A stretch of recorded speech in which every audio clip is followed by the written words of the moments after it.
새벽빛 묵상 스바냐 1장 14절에서 2장 3절. 지난주일 예배 후 친교 시간에 갑자기 많은 교인들의 전화에서 경고음이 일제히 큰 소리로 울리기 시작했습니다. 저를 포함한 우리 교인들이 많이 쓰는 통신사에서 경보가 잘 작동하는지 시험한 겁니다.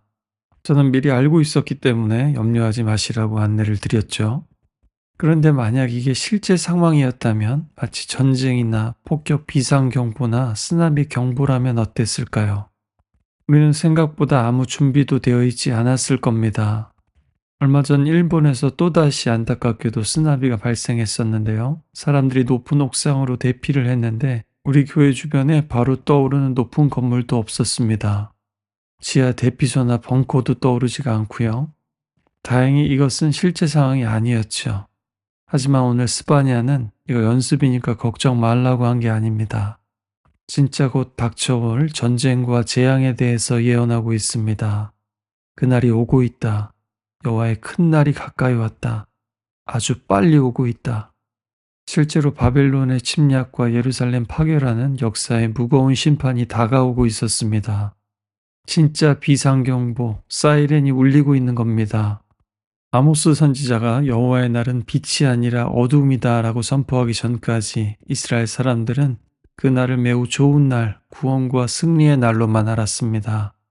원래 여호와의 날은 출애굽 사건처럼 하나님께서 창조하신 피조물을 가지고 이스라엘의 대적들을 무찔러 주시는 날이었습니다.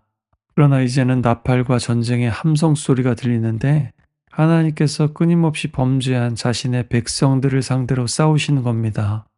그날이 얼마나 두렵고 무서운지 사람들 중에 전쟁에 능한 용사마저 싸울 엄두를 내지 못하고 넋을 잃고 절규합니다. 그들이 우상으로 섬기며 절하던 해와 달과 별도 빛을 잃습니다. 창조 이래로 선하고 질서 있게 인간을 지탱해 주던 피조물들이 혼돈과 무질서 가운데 해체됩니다. 요즘도 금값이 올랐다더라 내렸다더라 하는데 전쟁이 나도 금은 귀금속은 언젠가 가치가 회복되고 다시 사용될 수 있죠. 그러나 여호와의 전쟁의 날에는 금과 은도 쓸 데가 없습니다. 은과 금이 능히 구원하지 못합니다. 그날의 피는 먼지처럼 흩어지고 살은 거름처럼 버려집니다. 선지서를 보면 때론 너무하다 싶을 정도로 잔인하고 불쾌한 이미지로 가득합니다. 하지만 선지자는 우리를 겁주려는 사람이 아닙니다. 오히려 깨우려는 사람이죠. 잠든 신앙, 자기 최면의 신앙에서 깨우는 겁니다. 하나님께서는 그 심판의 이유를 정확히 짚어주십니다. 그들이 나 여호와께 범죄하였기 때문이다. 하나님의 불같은 분노와 질투가 그들을 다 태워버릴 것입니다. 거룩한 불은 거룩하지 않은 모든 것을 태웁니다. 우리가 괜찮아, 다 그런 거야. 다 돌고 도는 거야. 다 잘 될 거야 하고 스스로를 달래며 살아갈 때 하나님은 비상벨을 누르십니다. 다 괜찮지 않다. 하나도 괜찮지 않다. 이스라엘의 근본적인 죄악을 폭로하고 현실을 부정하는 그들의 모습을 직면하게 합니다. 우린 안전해. 우린 하나님의 선택받은 민족이잖아. 여기는 예루살렘 성전이 있고 우리가 여기서 예배하고 제사할 때 하나님이 임재하신다고 약속하신 시온이잖아. 바로 그런 선민의식, 무슨 짓을 해도 용서받을 것이라는 착각, 그리고 은과 금이 우리를 지켜줄 거라는 경제와 안전의 우상, 늘 예배와 제사를 드리지만 정의도 없고 약자에 대한 인애도 없고 오히려 도와줘야 될 사람들에게서 경제적 폭력과 착취를 일삼는 지도자들의 타락, 예배가 삐뚤어진 행위와 삶을 대신한다고 믿는 자기 기만, 끊임없이 돌아가는 이 지배 체제를 멈춰서 생각하지 않는 그들을 멈춰 세웁니다. 견고하고 높은 성벽과 요새, 금고와 무기도 하나님 앞에서는 다 무력합니다. 현실의 가면을 벗기고 애통하게 만듭니다. 그제서야 지금까지 고수하던 방식을 버리고 하나님께서 여시는 새로운 상상력과 대안을 통해서 참된 소망으로 인도받습니다. 이사야 미가 말씀처럼 칼이 쟁기가 되고 창이 낫이 되는 그런 전환 말입니다. 이 심판의 날이 악한 지배체제의 질서와 패턴을 멈추고 끝내고 새로운 하나님의 통치를 시작하게 합니다. 그리고 우리의 교회 안에서의 은혜와 진리를 세상 속에서의 사랑과 정의로 다시 하나로 묶습니다. 그동안 너무나 분열되어 있었던 것이죠. 그날이 가깝다, 빠르다는 것은 즉각적인 행동 변화를 촉구합니다. 하나님의 진노는 최종 결론이 아니라 무감각해진 미뤄왔던 순종을 깨우고 회개를 촉구하는 호소입니다. 모이고 또 모이라고 합니다. 혼자 버티고 혼자 죄짓고 혼자 회개하고 혼자 다시 무너지는 길을 그만두라는 거죠. 교회는 이것을 위해 부름받은 공동체입니다. 명령이 시행되어 날이 겨같이 지나가기 전에, 여호와의 진노가 너에게 내리기 전에, 여호와의 분노의 날이 너희에게 이르기 전에 그렇게 하라고 합니다. 3번이나 반복되는 이 전에라는 말이 마음을 때리죠. 바로 지금이 은혜의 때이고 또 은혜를 붙잡아야 할 때입니다. 우리가 개인의 운명도 알 수 없듯이 역사도 마찬가지입니다.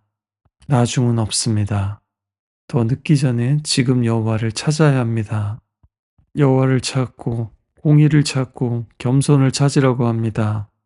겸손은 그저 자기 자신을 낮추는 것이 아닙니다. 하나님을 갈망하는 것이고 나의 한계를 인정하며 하나님의 뜻과 하나님의 능력을 받아들이는 겁니다. 그게 또한 믿음이기도 합니다. 그것이 또한 스스로 똑똑하다고 생각하는 사람, 능력 있다고 생각하는 사람, 고집스러운 사람, 교만한 사람들이 하나님을 믿기 어려운 이유입니다.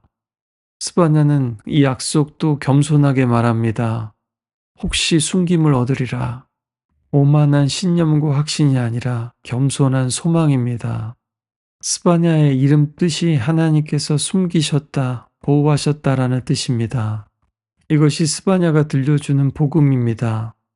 은혜는 거래처가 아니라 피난처입니다. 죄악과 심판 가운데서 숨을 수 있는 하나님의 품입니다. 우리는 그 품을 압니다. 온 세상에 어둠이 임했을 때, 다 끝났다라는 심판이 임했을 때 예수님께서는 다 이루었다라고 말씀하셨습니다. 진짜 여호와의 날, 어두움의 날이 구원의 날이 된 겁니다. 하나님의 분노와 질투도 결국에는 진짜 사랑이라는 것이 이렇게 드러났습니다. 우리가 받아야 될 그 진노의 잔을 우리 주님께서 대신 받으셨습니다. 주님의 품 안에 모이는 공동체가 되기를 바랍니다. 주님의 품은 예배당한 뿐만이 아니라 온 세상이라는 것을 기억하며 교회에서뿐만 아니라 우리 삶의 자리에서 더욱더 하나님을 찾읍시다. 불편한 진실 속에서 진리를 찾읍시다. 겸손하게 그러나 뜨겁게 갈망하면서요. 그럴 때 우리는 늘 주품 안에 숨을 수 있고 또한 보호받을 것입니다. 1992년에 환경보존 캠페인으로 내일은 늦으리 콘서트에서 오신해철 씨가 작곡한 더 늦기 전에라는 노래가 있었습니다. 가사 내용이 앞만 보며 달려오다가 이제 걸어온 길을 돌아본다고 합니다. 하늘 끝까지 뻗은 회색 빌딩 숲, 이것이 우리가 원한 전부인가? 그 누구가 미래를 약속하는가? 이젠 느껴야 하네. 더 늦기 전에. 30년 이상이 지났는데도 별반 달라지지 않은 것 같습니다. 아니 예수님께서 십자가에서 구원을 열어놓으신 지 2000년이 훌쩍 넘었는데도 영혼 보존도 별반 달라지지 않은 것 같습니다. 오늘 이 말씀 통해서 오직 하나님만이 미래를 약속하신다는 것을 정말로 절실하게 느낄 수 있기를 원합니다. 더 늦기 전에.